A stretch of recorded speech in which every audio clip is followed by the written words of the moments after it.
Good evening and welcome to Hardfire. I'm your host, Joseph Dobrian, here with you for another half hour of news, politics, and current events from a libertarian perspective. We've got a little different thing for you this evening. We've got a sort of an inside discussion amongst libertarian activists and politicians about where our party is going, where the libertarian movement could go over the next few years. With me tonight are Isaiah MATOS, who was the Libertarian Party's candidate for House of Representatives on the in the Upper West Side of New York City, and also John CLIFTON, who was longtime chairman of the Libertarian Party of New York, also has run twice for statewide office for U.S. Senator and for Governor of New York. Yes. So I'd like to ask you, gentlemen, beginning with you, Isaiah, what did you learn from this campaign about where the Libertarian Party and the Libertarian movement might go? We didn't do too well, did we? We didn't do too well as far as vote count percentage, but we did reach out to a lot of people, especially in New York, considering that it's a fully Democratic town. I think the Ron Paul movement had a lot to do with that. What I did learn is that the future of our party probably lies with the youth. The youth seem the most energetic about constitutional principles and libertarian ideals.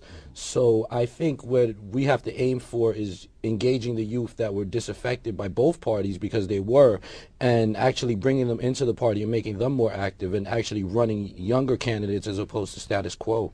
Okay, now when you were running this past fall, what issue seemed to resonate most with the voters, that is in a positive way, the issue that made people think about voting for you? In the beginning, the war was, even though it's been put to the back burner, a lot of people were still very upset about my opponent's war vote, and they were unhappy they couldn't vote her out prior to this.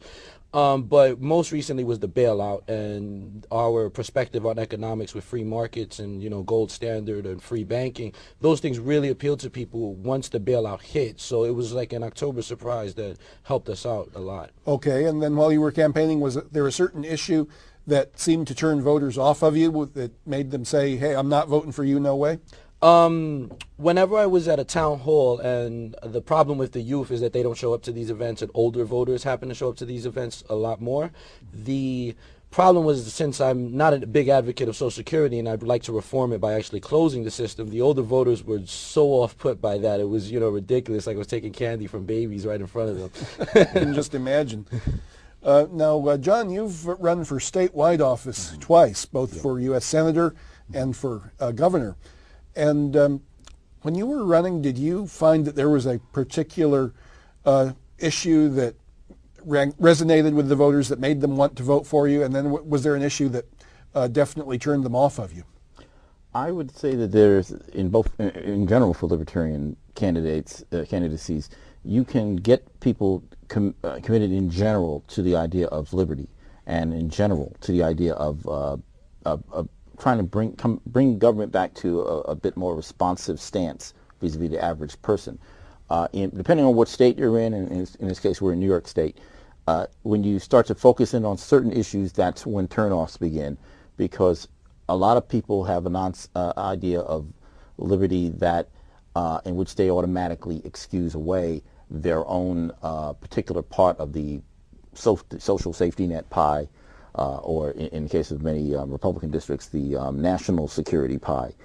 A lot of people have vested interest in, from the point of view of personal ego, in American strength being projected around the world. Or some people have a sense of compassion or a conception of compassion that is limited largely to a public projection of support for funding of various welfare programs of one kind or another. And so when you hit those issues from various libertarian perspectives and assert the issue of non-aggression and not using force to solve problems, they'll understand the general principle, but the specific application has been a problem. Right. Now, in the just recently concluded presidential election, we didn't do so well. Our candidate, Bob Barr, got just over 500,000 votes, just under, I think, 0.4% of the total popular vote, which I would have to say is not doing very well. Do you think, John, that it's a good idea to even bother to run candidates for office, or should we make our point some other way? Well, we look at it from the point of view of how we think of things, and as well as the average person. The average person thinks of politics in terms of, and goals in politics in terms of winning and losing. Win the election or lose the election.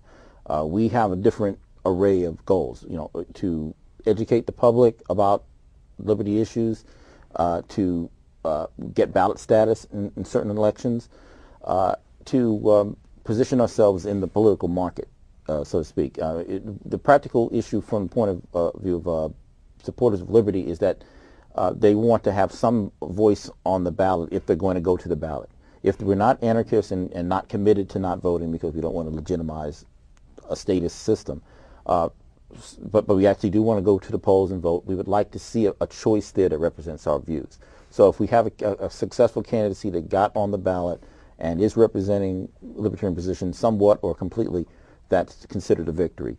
Okay. Eventually we can grow from that, we think, to something else. I just wanted to add that the Barr results were slightly better than the Bednarik results 4 years ago for president, which was slightly better than the Harry Brown results. But the general drift of these election results indicates to me that, let me see, Barr got about 500,000 votes, Bednarik got a little under 500,000 votes, Harry Brown got 500,000 votes twice, Moreau got something like that, and Ron Paul himself in 1988 got only like 400 and something votes, something thousand votes. It indicates to me that the issue is not the particular type of candidate or the election year, but certain structural limits to how far we can get based on our budget. And we're just not very popular at this point, are we? I put it in different ways. Money is one issue. Like say this year, Obama raised $600 million. Right. Our guy raised $1.3 million. And that's higher than I thought it would be, right? Yeah. Now, Isaiah, you are the most recent member of our party to run for public office here in New York. Do you think that it was worth it? Would you do it again? Do you feel that you maybe changed a few minds or got people thinking? Do you think you should have been doing something else with your time?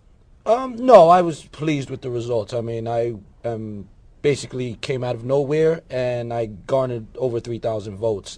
That's nothing to sneeze at. It's not enough to win, but we don't have 3,000 members in our party, so that's 3,000 votes for liberty that came from just me campaigning and speaking to people.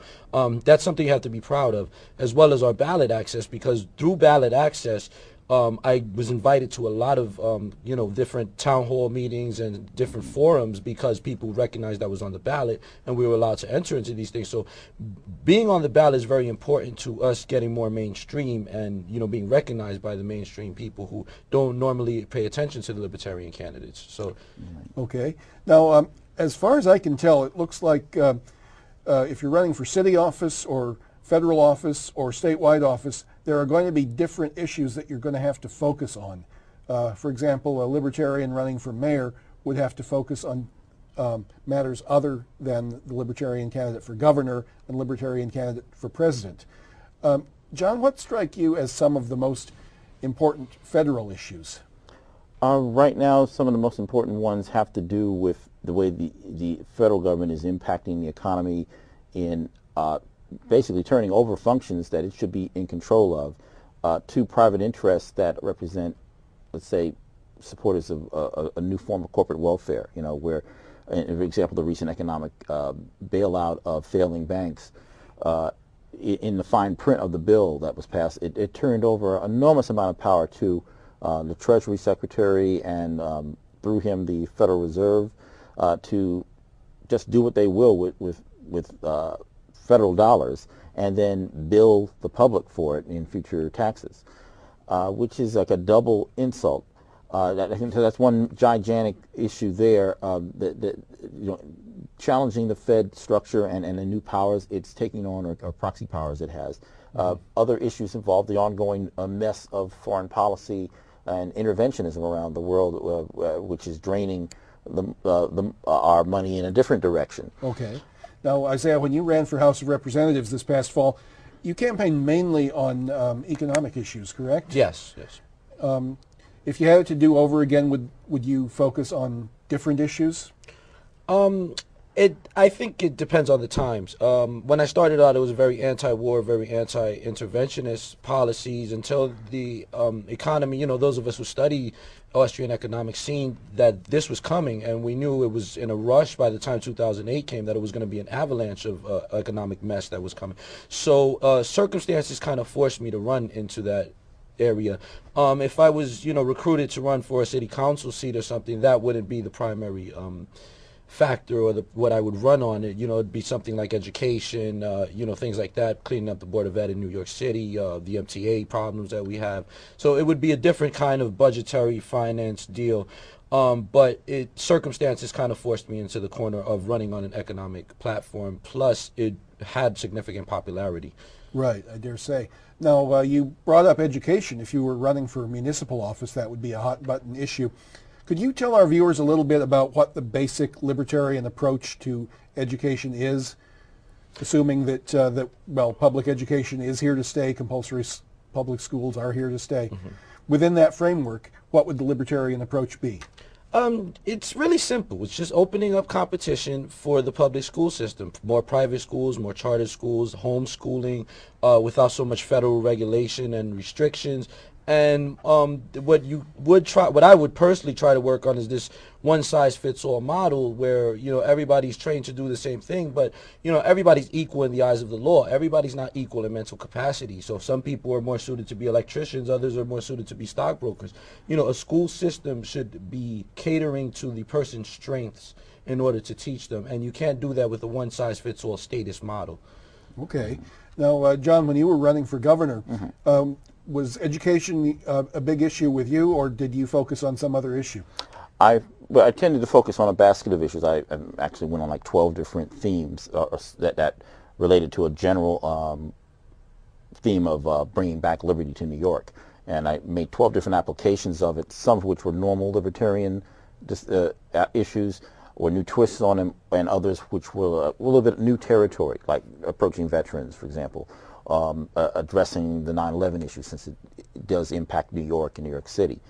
The general thing I've recommended to a lot of people in whether it's a local or state race is to integrate what our positions are as libertarians with what the actual top 3 or 4 issues are according to the public that you're running for whose office you're running.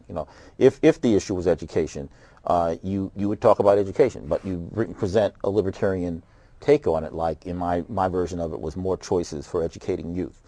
That's a way to introduce school choice or federal tax credits or private schooling, homeschooling options, a whole basket of options that aren't where I'm not saying more public, more government schools.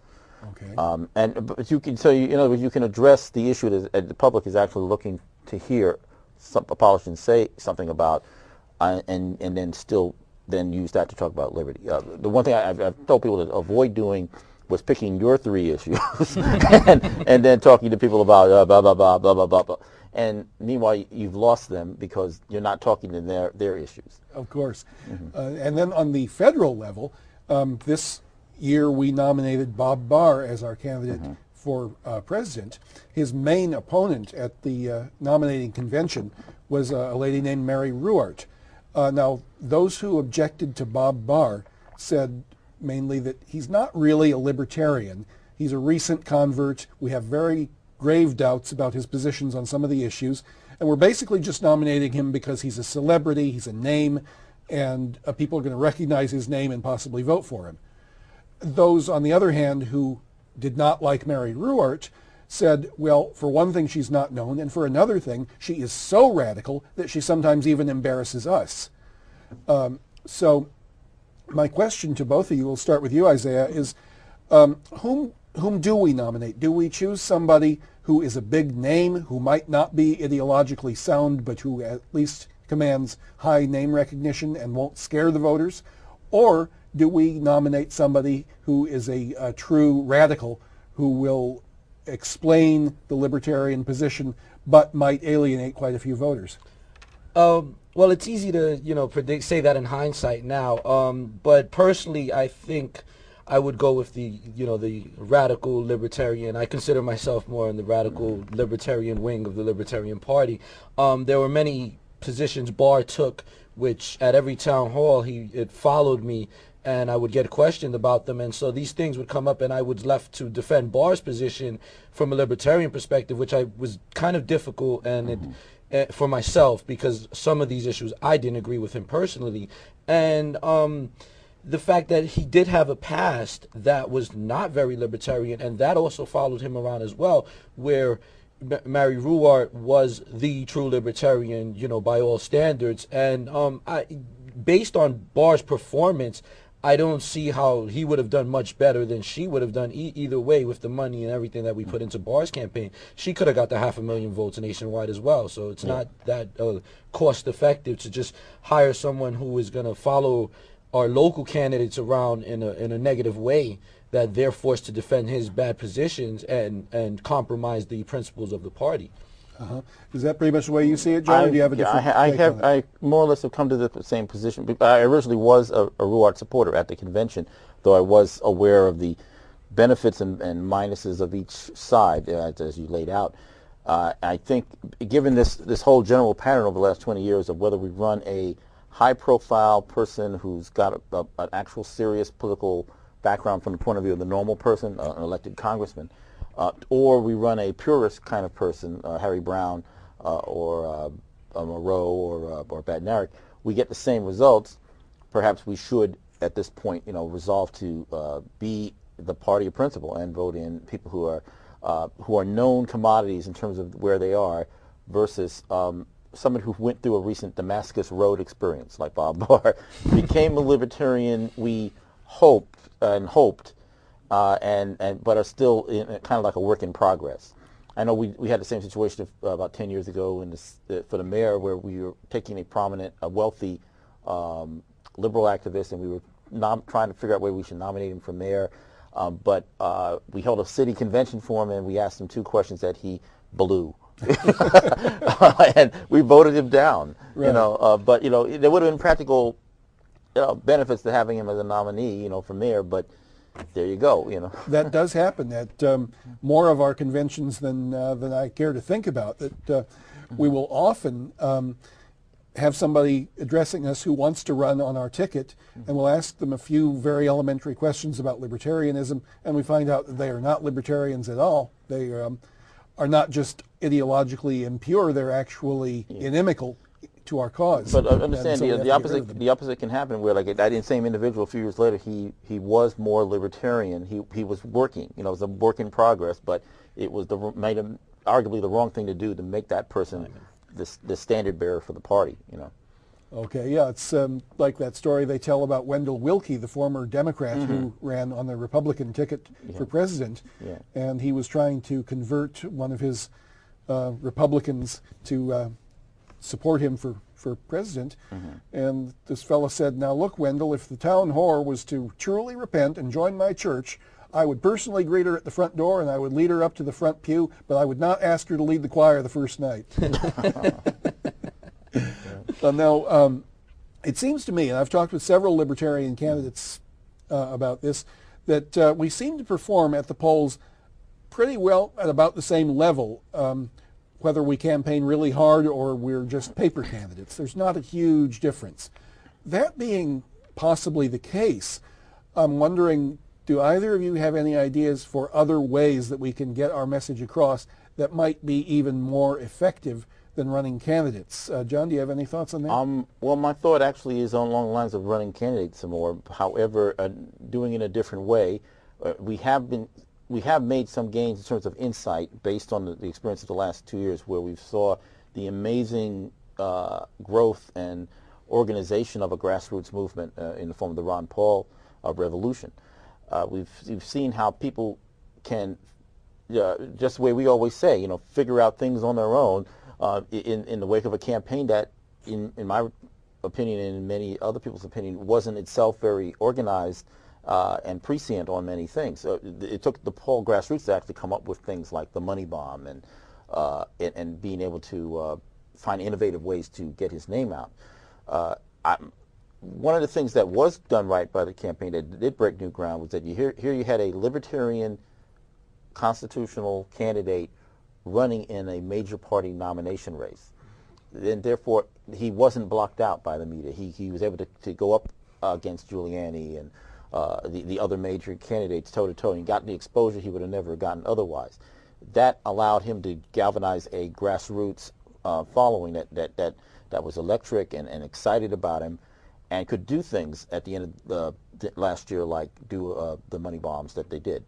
And that possibly can be reproduced locally and statewide. Isaiah, what do you think we can do to take the Ron Paul movement that has been created at this point and run with it and maybe build on it over the next couple of election cycles? Well, I think we have to look at where we are to begin with. And we're in New York, and we're in an 80% Democratic town. What we should do is run our candidates in all the Democratic primaries, regardless of office. The fact being that the original Democrats, the Jeffersonian and the Jacksonian Democrats, were hard libertarians. They were hard money guys. They didn't believe in central banking. They were non-interventionists. So these ideas are something that were original to the Democratic Party, in the same way Ron Paul's always at the Republican saying, well, I'm like a Robert Taft Republican of the original Republican style. We can do that with the Democratic Party here in New York. And if we're not successful in getting the actual the nomination, we still run our candidate as a libertarian, because we've already chipped away at the Democratic base, and then we have no laws that will restrict us, like Ron Paul was restricted from running as a third-party candidate out in Texas. We don't have that law, which is the spoiler law here in New York. We don't have that. The other things I would say is we need to increase our movement itself in the grassroots area. We have meetings every month. We should start advertising those meetings. It's nothing big. Make a flyer. Do you believe in the Constitution still? We do. Come join our meetings, and put them around town every month. It's that simple. We when we have our OPH booths, we should start selling things like books and other libertarian type deals that will draw people in for the purchase. And then they'll come, oh, let me take the Nolan chart, as opposed to just some guys offering to give you a free quiz. We actually have books for sale, so that will attract people, and then that message will be spread. So I think, we have work to do in a lot of different areas, but it's nothing that we can't do if we implement it at the right time and do it properly. Okay, and do you take much stock in possibilities of demonstrations, guerrilla theater type events, any type of, very, very public, maybe rather shocking events, such as a couple of years ago we did a pretty successful event called Guns for Tots, and then we have done free cigarette giveaways, things of that sort. Do you put much stock in that? I do. I believe, it attracts, but the problem with that is the laws. The laws are, set up to keep us from even exercising our freedom of speech and things like that. Not too long ago, we were performing a Breadline Theater. Jim Lazinski was there as well, and we were harangued by the police at Grand Central that we weren't allowed to do this kind of thing, on public property. So I do put stock in it because it draws attraction. And we can speak to people about it, about the message, by having mavens included in these opportunities. But at the same time, we need to be mindful of the legality of what we're doing with it. Okay, and John, I'd like to ask you about that too, but I'd like to ask you also about just how do you organize libertarians? Because we are all such independent people. A lot of us are rather shy people. We don't like to demonstrate. It's like herding cats to try and get a bunch of libertarians together. How do you do it? How do you organize this? Well, you organize, first of all, you pick some issues that at least X set of cats are really excited about, and we'll get out and do. Some will go out and go out on a limb and do a drug-related street theater. Others will get out there and do gun-related street theater and tax-related and so forth. Then you give them a clear sense of purpose, number two, about what can be accomplished from it. I think the main thing accomplished by events like Guns for Tots was our version of triangulation. The standard mainstream version is, like in the Clinton days, Clinton would get the Democrats, his subordinates in Congress, to say something radically extreme in favor of a certain bill, and that would draw Republicans to say something harsh against that, and then Clinton would step in and be presidential and say something down the middle, but that they gave the Democrats most of what they got. In our version, we did something radical to create a reaction by the city council in the form of pulling them back from adding another gun control law or Right. toy banning law to the books. Right. So we got the result we wanted, even though we were not acting as the middle person, but in this case the extreme part, this side, that we created a reaction that pulled legislation in our direction. Okay. Another thing I'd like to ask you about is how do we attract more women to the libertarian movement? Women constitute about 53% of the electorate, and generally speaking, they do not go for libertarians. They prefer a more service-oriented, more authoritarian type of government. How can we state our case specifically to women voters to make them more sympathetic and to find issues that might ring a bell with them? I was suggested that some of the immediate things is run a women candidate, as we were about to consider Mary Ruwart. Even before Ruwart got in, I was thinking of one of the other women who was running for the presidential nomination. Another thing is to emphasize responsibility, personal responsibility issue when you're talking to women instead of the individual liberty side. You know, we believe in both, but we can emphasize one because that's the responsibility side. Women are likely to be more responsive to. Okay. Another criticism of the Libertarian Party is that we are very white. You are somewhat of an anomaly within the Libertarian Party. How do we attract more black folks? You have to remind them of things about the history. I mean, some African American or black people I know are shocked when we talk about guns, and I tell them, you know, the first gun control laws were anti-black. They were designed to stop slaves or ex-slaves after the Civil War from acquiring any guns. So apparently, the slave masters were very frightened about ex-slaves having access to firearms. Okay. So that kind of thing. Isaiah, same question to you. How do we attract more ethnicities to the Libertarian movement? Well, I think the message in general would attract, especially immigrants. I'm Hispanic, and you know the message. Most Hispanics come to this country as immigrants for a better life, so they can, you know, have businesses of their own and things like that. Okay. So I think the message itself would stand alone as long as we present it right to the communities. Very good. And on that note, we have to stop. I'm very sorry this could have gone on for another half hour easily, but thank you all for tuning in, and come back and see us another time on Hardfire. Live free or die.